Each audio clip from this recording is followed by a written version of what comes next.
Good evening, you are watching DBS TV. You are welcome to this first edition of the news for the week.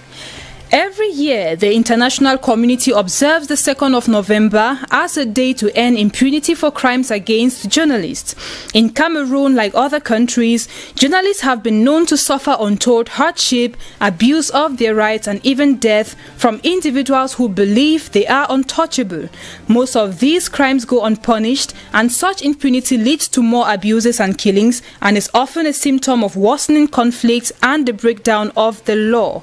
According to the Director General of UNESCO, Audrey Azoulay, journalists are essential in preserving the fundamental rights to freedom of expression guaranteed by Article 19 of the Universal Declaration of Human Rights.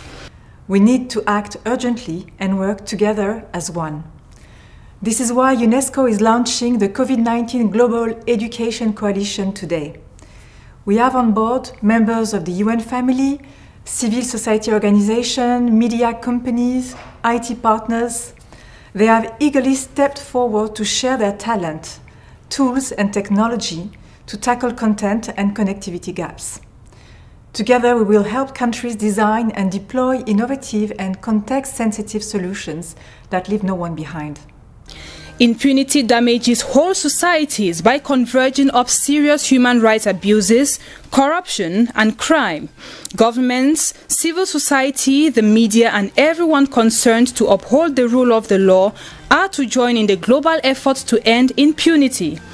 Many more journalists who on a daily basis suffer from non-fatal attacks, including torture, enforced disappearances, arbitrary detention, intimidation and harassment in both conflict and non-conflict situations in Cameroon, do so perhaps silently or unknown, especially at a time when journalists are a target of what they say or write concerning the ongoing Anglophone crisis in Cameroon. Always afraid, especially here in Cameroon, they're afraid to say what they see because they're afraid that they'll be called, they're afraid of prison, they're afraid to be threatened by the government. So it's an opportunity for us to call on the government to have eye on the job of journalists, to encourage journalists to do their job as they are supposed to do.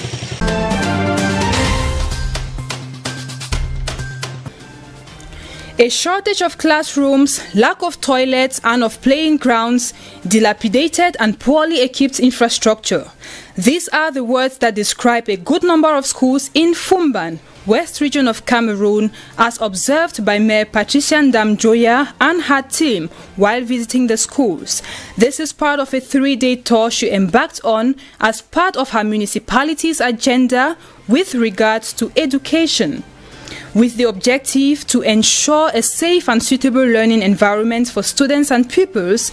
The team made the sad observation in 20 out of 73 schools on the list, quite contrary to expectations. A school has to have water, electricity, restroom, normal restroom. His school has to have a playground. It's very important for students to have a library, a place to stand and to play after school. A situation far from being the reality, which is a wish for the students, teachers and parents as well. To see exactly the way and how our children go to school is amazing. We want intelligent school, we want inspiring schools where children are happy to go to school, where teachers are happy to teach and where parents are confident to send their children. To help remedy the situation, Mayor Ndam-Joya and her team from the Fumban Council do not intend to stay silent, but equally call on all to help make the school environment in Fumban appropriate and conducive. So after this town, we will just have a kind of website to be able to be in touch with all our schools, and we will send a kind of cry really for all the people who want to contribute.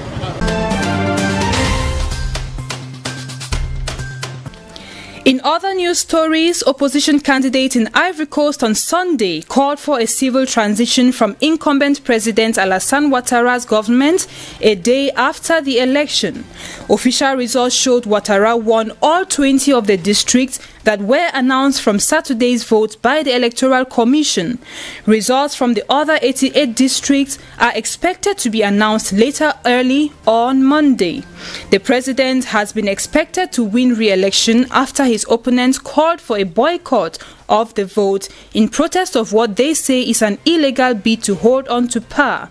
Ouattara says the approval of a new constitution in 2016 means he is not violating a two-term limit. The dispute led to violence in the lead-up to the polls that killed more than 30 people. At least 5 more people died in clashes on election day at the central of the country, officials said on Sunday. On Saturday, protests degenerated into clashes between ethnic communities who back rival political factions in Tibisu, Ume, Yopougon, a poor Abidjan district, and in the central western town of Ngoupe, according to witnesses. The unrest has fueled fears of a repeat of the electoral violence that engulfed the country nearly a decade ago.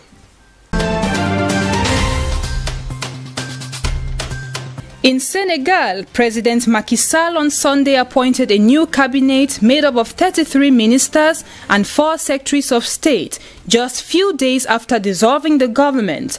In the new setup, 23 members kept their ministerial portfolio, 3 others were transferred to other departments, while 7 new members were appointed. The head of state made a big cleanup and a significant rejuvenation of the team, a representative of the presidency said. Idrissa Seck, a former prime minister and the leader of the Renwi party, who came second in the 2019 presidential election, was appointed president of the Social, Economic and Environmental Council, the second third most important institution after the National Assembly. Sall dissolved the government last Wednesday without any explanation, though Seydou Gueye says the aim is to revive the national economy. He added the new government is marked by political openness and the consensus resulting from the broad and inclusive national dialogue.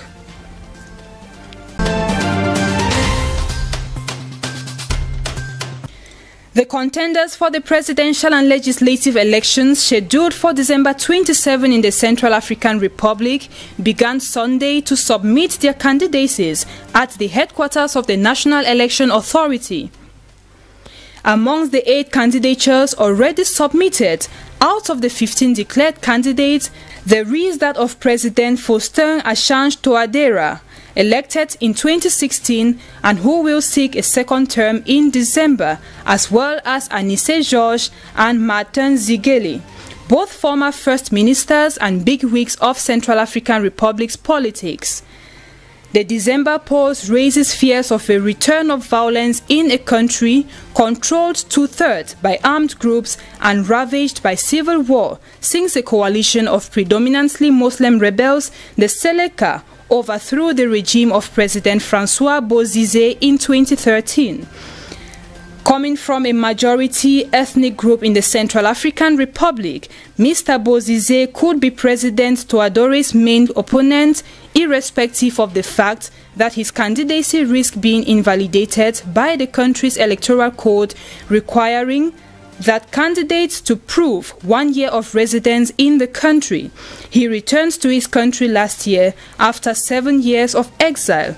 Last Thursday, Jean-Pierre Lacroix, Deputy Secretary General of the United Nations, called on Central Africans to go to the polls and democratically elect their leader rather than using violence and unscrupulous means to win elections.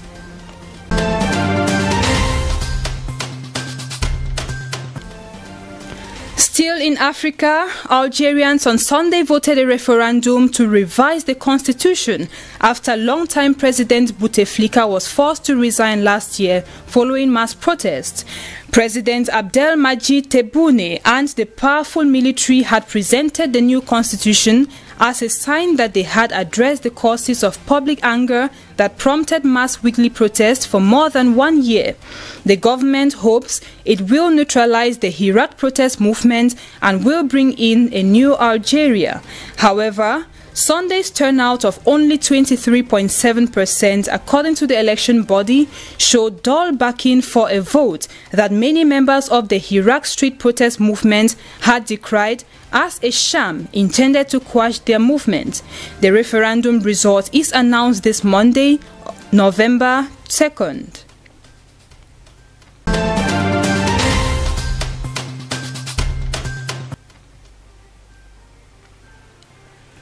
The landlocked country of Moldova, with 3.5 million inhabitants located in Eastern Europe, on Monday, November the 2nd, revealed that Maia Sandu led the incumbent president Igor Dodon in the first round of the country's presidential elections with 35.77 to 32.87%. With an eligible population of 3.2 million, Moldova's voters had a choice between 8 candidates. While several people are favoring closer ties with the European Union, as many are still clinging to Soviet-era relations with Moscow, the groups vying for victory in the nationwide election have very different views on where they see Moldova's future.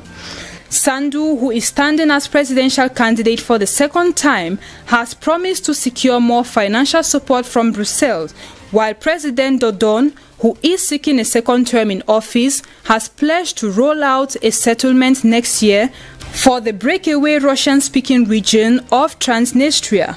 Nevertheless, candidates need over 50% of the vote to avoid the November 15 runoff, which would be a repeat of the 2016 election when Dodon defeated Sundu in the second round.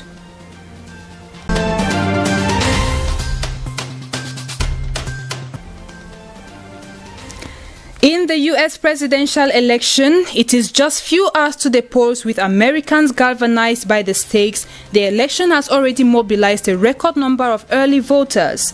The last-minute scramble came as a result showed Biden maintaining his overall lead, but with some slight tightening in key states, including Pennsylvania, where he leads by 4 points, and Florida, now a toss-up, according to a Real Clear Politics coverage of polls. Donald Trump on Sunday, November 1, vowed to again disprove the polls as he sprinted through the 5 swing states when his opponent Joe Biden urged supporters to take back our democracy by voting in 2 days. "We are now leading," Trump insisted before a mammoth crowd of supporters in Washington Township, Michigan, citing that he is leading in Florida and Georgia.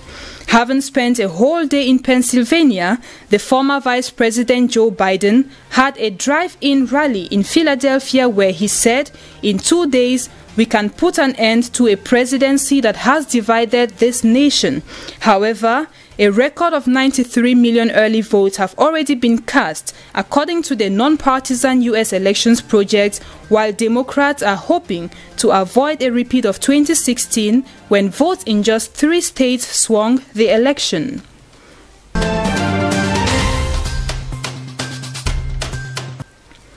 To end this edition of the news, World Health Organization Chief Tedros Adhanom has self-quarantined after coming in contact with some people who tested positive for coronavirus.